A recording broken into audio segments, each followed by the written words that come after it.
안녕하세요. 오늘 1월 28일입니다.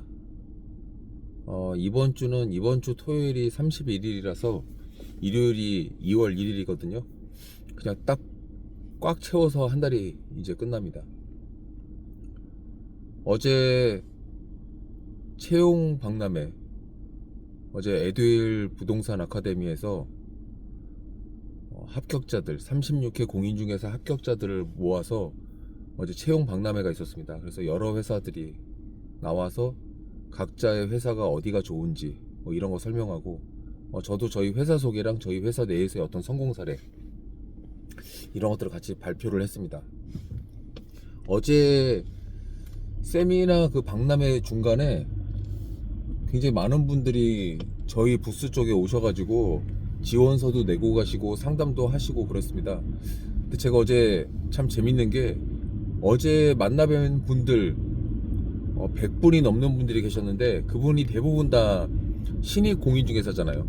이번에 취득한, 영업은 한 번도 해보지 않은 분들, 뭐 영업을 해보신 분들도 있을 것 같기는 해요. 중개보조원으로 일하시다가 이번에 자격증을 땄는데 오신 분도 계시기 때문에,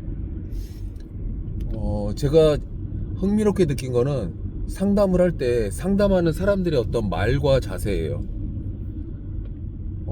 그날 왜 왔는가, 이제 저라면이라는 관점에서 생각을 해볼게요. 자, 자격증을 합격을 했고, 본인이 공부한 학원에서 여러 부동산 회사들을 불러가지고 그 회사의 회사 소개를 하고 면접을 보는 날이거든요. 자, 그렇다면 그날 저는 그 장소에 올 때 저의 이미지를 생각할 것 같아요. 왜냐면 사람의 인연이라는 게 어떻게 될지 모르고, 저도 강남역 지나가다가 괜히 문 열고 들어가서 여기서 일하면 어떻게 해야 돼요? 이렇게 물어보다가 지금 29년째 지금 이 일을 하고 있는데,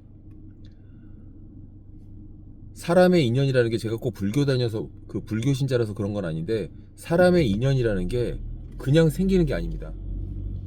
억겁의 세월에 쌓인 그런 하나하나 쌓인 그런 만남이 인연이 되는 건데, 억겁을 설명할 때 예전에 그 저희 법사 선생님한테 제가 학교 다닐 때 배운 거는 뭐냐면, 천년에 한 번 선녀가 내려와서 그 선녀의 옷이, 선녀가 내려온 그 바위에 바위를 스쳐서 그 바위가 닳아서 없어질 정도의 시간이 억겁이에요. 굳이 표현하자고 하면, 사실 이렇게 뭐 핸들 한번 맞는다고 이 핸들의 가죽이 지금 닳는 게 아니잖아요. 근데 이거 핸들과는 비교도 안 되게 바위를 선녀가 천년에 한 번 내려와가지고 그 옷깃으로 스쳐서 그 바위가 닳아서 없어지는 거, 그 정도의 시간이 억겁의 세월인데, 그 정도의 세월의 만남이 이어져야 인연이 생긴다고 말할 수 있는 거고, 그게 현생에서 부부도 되고 친구도 되고 부모 자식 간의 관계도 되고 뭐 이런 거라고 생각을 합니다. 그러니까 그만큼 이제 그 과학적으로 입증된 건 아니지만 그런 정도로 인연은 중요하다는 거예요. 근데 이제 거기 만날 때 오늘 만나는 회사가 여기 여기 여기, 이제 저라면 그 회사를 다 검색해보고 그 회사의 장점 단점, 이 회사에게 그 짧은 시간 동안 뭘 물어봐야 될까, 뭐 이런 것들을 다 체크한 다음에, 그리고 내가 나중에 면접 인터뷰를 보러 가거나 지원을 하게 됐을 때 어느 회사에 지원해야 되는가, 이런 것들을 상세하게 생각을 해보고 올 것 같아요. 근데 이제 어제 오신 분들 중에 모든 회사들의 얘기를 다 듣고 저희 부스에 오셔가지고 물어보시는 본 중에, 그 회사에 입사하면 어떤 거를 배우게 되냐, 나는 빌딩 거래를 하고 싶은데 빌딩 거래와 관련돼서 어떤 거를 체계적으로 배울 수 있나, 라든지 자산관리 관련돼서 배우고 싶은데 그 자산관리와 관련돼서는 어떻게 일을 배우면서 중개를 할 수 있는지, 이런 것들을 일적으로 물어보시는 분들은 뭐 그래도 자기들의 어떤 관심을 가지고 그거를 표현하는구나 이렇게 생각되는데, 생각보다 많은 분들이 면대면으로 그 부스에 탁자에 딱 앉자마자 웃으시면서, 이 회사는 그 계약하면 몇 퍼센트 나눠줘요? 근데 그게 신입이 물어볼 말은 아니라고 생각해요. 물론 그 회사를 알아보다 보면 그 회사를 입사할 때 이 회사는 내가 번 돈의 몇 퍼센트를 쉐어해주고 인센티브로 주는구나. 아, 이 회사는 쉐어율이 높구나. 이런 것들을 다 비교해 볼 수는 있죠. 근데 비교해 볼 수는 있는데 그거를 첫마디로 물어보는 거는 적합하지 않다고 생각하고, 왜냐면 그 사람이 일도 해보지 않고 본인이 얼마를 벌지도 모르고 이 회사에서 쉐어해 준다는 그 의미가 뭔지를 모르는 상태에서 아, 이 회사 얼마나 나눠줘요? 이렇게 얘기하면 뭐라고 해야 되나? 약간 속돼 보이고 천해 보인다고 할까? 사람이 돈을 벌려고 이 회사를 다니고 영업을 하는 거지만 앞단에 돈을 내세우면 될 것도 안 돼요. 아주 극단적으로 얘기하면 망하는 지름길이에요. 내가 어떤 업무를 하기 위해서 그 업무의 본질에서 최선을 다해서 전문가가 되면 자연히 따라오는 게 돈이라고 생각을 해야지. 도심이나 을지로, 지금 제가 을지로에 있는데 을지로에 있는 한층 실면적이 한 300평 정도 되는 대형 빌딩에서 계약을 하려면 300평을 쓰려면 한 700평 정도 계약을 해야 돼요. 그럼 700평을 평당 임대료를 따진다고 하면 뭐 12만원, 17만원 그 사이 왔다 갔다 할 거란 말이에요. 15만원이라고 칩시다. 15만원 곱하기 700평을 해보세요. 거의 그 한 층을 쓰려면 임대료만 1억이 넘어요. 관리비도 평당 한 5만원 정도 할 거기 때문에 관리비도 한 3천만원, 4천만원. 지금처럼 추운 날이나 더운 날에는 에어컨을 더 쓰기 때문에, 자, 그러면 임대료 관리비 합쳐가지고 그 한 층 쓰려면 1억 5천 내야 됩니다. 그런 건물을 계약했을 때 부동산이 받을 수 있는 수수료는 한 달 임대료 정도, 그리고 공실이 많으면 2달 임대료 정도, 그 이상을 받을 수도 있는데, 보통 공실이 그냥 적절하게 있는 상태에서 그 한 층을 채웠을 때 1억 5천 정도는 부동산 수수료를 받을 수 있다. 약간 이렇게 가늠할 수 있는데, 그 1억 5천을 벌었을 때 본인이 50% 쉐어한다고 하면 7,500만원, 60% 쉐어한다고 하면 그 이상이잖아요. 자, 1억 5천짜리 임대차 계약, 매매 계약으로 1억 5천짜리 수수료를 벌 수 있는 환경의 회사이냐, 1,500만원을 벌 수 있는데 80%, 90% 쉐어 받을 수 있는 회사이냐, 이런 것도 따져봐야 되잖아요.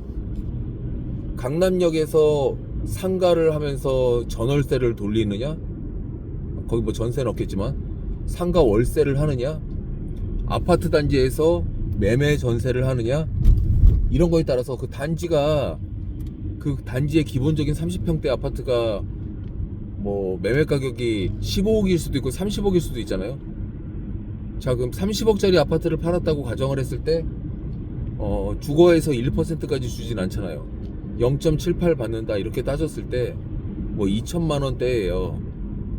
자, 그러면 내가 일하고 있는 회사에서 계약을 하는데 내가 2천만 원짜리 계약을 해서 80%, 90% 쉐어 받느냐, 1억 5천짜리 계약을 해서 7,500만 원 쉐어 받느냐, 총액이 다르잖아요.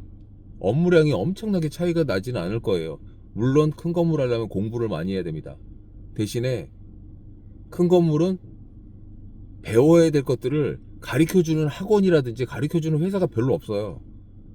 그래서 내가 상업용 부동산에서 대형 빌딩 임대차라든지 매매라든지 이런 업무를 하고 싶다고 하면 그걸 잘 배울 수 있는 회사를 찾아서, 저희 회사 아니더라도, 그런 분들은 받고 싶지 않으니까 저희 회사 아니더라도 본인들이 할 수 있는 일을 잘 알아봐 가지고 지원을 해야죠. 제가 어제 저희 회사를 소개하고 그 연설을 하는 동안 그런 말씀을 드렸어요. 쉐어율이 중요하지 않다. 100원을 버는데 90%를 쉐어 받는 것보다 만원을 벌었을 때 50% 쉐어 받는 거는 금액적으로 봤을 때 절대적으로 90원과 5천원의 차이다. 그렇게 제가 말씀드리고 상담을 하시는 분들이 그걸 다 들었는데, 그 자리에 앉자마자 이 회사는 몇 퍼센트 쉐어해 주세요? 그렇게 딱 묻는다고 하면 그건 앞뒤가 틀린 거예요. 저는 어제 분명히 우리는 상업용 부동산이고 개개인별로 상담해야 될 것들이 굉장히 많고 업무 영역이 넓기 때문에 개인적인 어떤 상담보다는 간단한 그런 질문과 지원서를 써주시면 그 지원서를 보고 연락드려서 개별 면담을 하겠다 이렇게 말씀드렸는데, 그럼 와가지고 저는 36회에 공인중개사를 딴 땡땡땡인데 홍길동인데 저는 전에 이러이러한 일을 했었거든요. 그래서 제가 부동산을 한다고 하면 이런 쪽에 관심이 많습니다. 어떻게 배울 수 있나요? 라든지 본인이 어떤 사람이라는 거를 어필한다든지. 왜냐면 지원서 받은 사람을 제가 다 면접 보겠다고 부르겠어요? 인상이 깊은 사람, 일을 잘할 만한 사람, 우리가 가리켰을 때 흡수가 잘 될 만한 성향, 그리고 뭐 외모라고 표현할 수는 없는데 열정적인 눈빛과 그 인상을 가지고 있는 사람, 그 짧은 시간 동안 어떤 임팩트를 줘야 될 거 아니에요.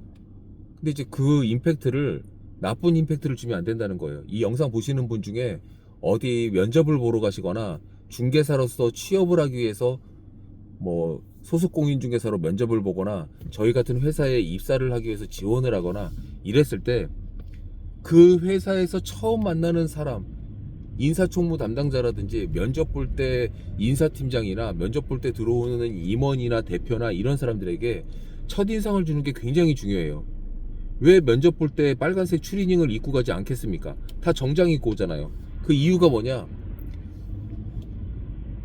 옷차림이라든지 인상이라든지 화장이라든지 머리라든지 구두라든지 말투라든지 첫마디라든지 이런 모든 게 실질적으로는 면접의 시작이고 인터뷰의 시작인 거예요. 그럼 어제 저희가 만난 분들도 어제 그 부스에서 짧게는 1분, 길게는 2, 3분을 저랑 얘기하신 분이 뭐 수십 명이 계시는데, 그분들이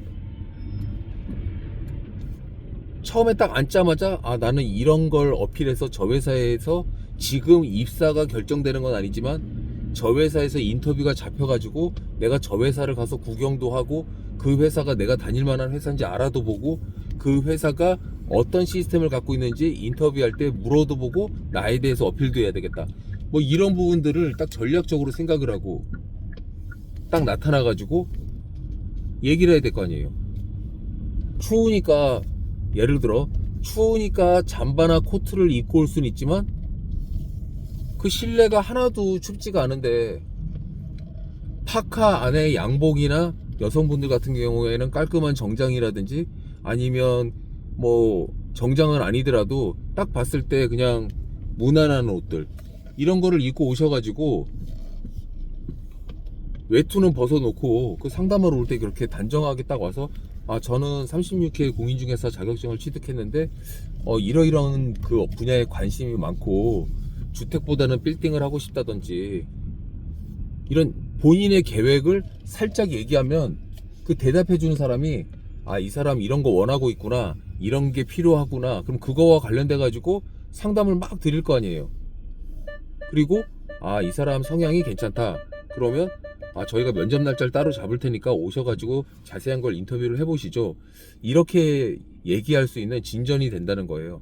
근데 딱 처음 봤는데 빨간색 파카에, 저도 빨간색 파카를 좋아하지만 여기 뒤에 있잖아요, 여기 빨간색을 좋아하지만 빨간색 파카에 그냥 집에서 입고 나온 것 같은 옷과 그 정제 뭐 이렇게 세수는 하셨겠지만 하나도 뭔가 이렇게 갖춰지지 않은 상태로 남을 만날 때는 갖추고 만나야 될 거 아니에요.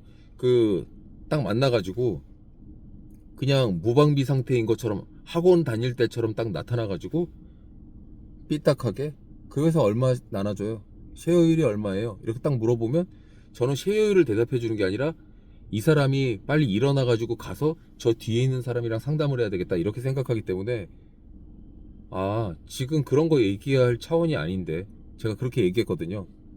지원서를 써주시면 나중에 따로 연락드릴게요, 이렇게만 말씀드렸어요. 그러면 그 지원서에 그분 얼굴이 들어있는 건 아니지만 연락을 한다든지 만에 하나 면접이 잡혀가지고 오게 될 거 아니에요. 그 오게 됐을 때 실질적으로는 채용되지 못한다는 거예요. 예를 들어 그런 분들이 공인중개사 사무실을 이제 개업해가지고 본인이 동네에서 오픈을 했다. 그런다 가정을 하더라도 만나는 고객한테도 이 똑같은 마인드를 가지고 누가 집을 팔려고 하는데 그 사람이 그 집을 왜 팔려고 하는지, 돈 때문인지 자녀 학교 때문에 이사를 하려고 하는 건지, 더 큰 집을 사려고 하는 건지, 이제 아파트를 팔고 빌딩을 사려고 하는 건지, 이런 다양한 부분들을 알지 못한 상태로 처음 딱 만난 고객한테 그 수수료 얼마 주시려고, 이거랑 똑같은 거예요. 이렇게 얘기하니까 말이 안 된다고 생각하죠. 그래서 말하는 법을 계속 연습하고, 누군가를 만날 때 일부러 연습을 안 하더라도, 자, 나는 몇 분 있다 누구를 만날 거야, 이러면 그 사람 만났을 때 내가 만나는 목적이 뭐지? 이런 걸 얘기하겠네. 내가 요거 얘기했을 때 이 사람한테 이런 질문이, 이런 답이 나왔을 때 이렇게 답하고 이렇게 또다시 질문해야 되겠다. 이렇게 얘기해서 바둑 장기 둘 때 내가 이렇게 돌을 옮겼을 때 상대방이 이렇게 옮기면 나도 그걸 대처하기 위한 그런 방법들을 좀 생각하면서 바둑을 두잖아요. 테니스를 치거나 뭘 하거나 내가 여기다 서브를 날렸을 때 상대방이 쳤을 때 내가 있는 자리로 날릴지 여기 있는 자리로 날릴지 몰라가지고, 제가 초등학교 때 테니스 선수였는데 무수히 발을 움직이는 왔다 갔다 그 연습을 시켜요. 테니스 처음 배우면 한 달 정도는 테니스 채를 잡지도 못해요. 그냥 왔다 갔다 기초 체력, 오래 달리기 이런 거 위주로 막 시킨단 말이에요. 그 이유가 뭐겠어요? 준비 과정이잖아요. 그래서 준비 과정 없이 그냥 아무 생각 없이 그냥 왔다 갔다 왔다 갔다 하다 보면 시간도 왔다 갔다 왔다 갔다 해가지고 그냥 노인이 된다. 죽는 날을 잡아놓게 된다. 오늘이 지금 1월 28일이라고 제가 말씀드렸잖아요. 1월 28일 한 달 다 갔다고요. 12분의 1이 없어졌다. 인생에서 2026년에 12분의 1이 없어진 것처럼 인생 살이가 70살이라고 가정했을 때 40살 사신 분들은 30년 남은 거고 50살 사신 분들은 20년밖에 안 남은 거잖아요. 저도 제가 죽을 날이 이제 20년, 10몇 년밖에 안 남았어요. 제가 이렇게 말은 하고 있지만 10몇 년 후에 저 없단 말이에요. 실제 그렇게 막 그냥 아무 생각 없이 막 이렇게 돌아다니면서 그냥 아무 생각 없이 그냥 살면 안 된다. 그런 말씀을 저에게 저도 스스로 하면서 마치겠습니다.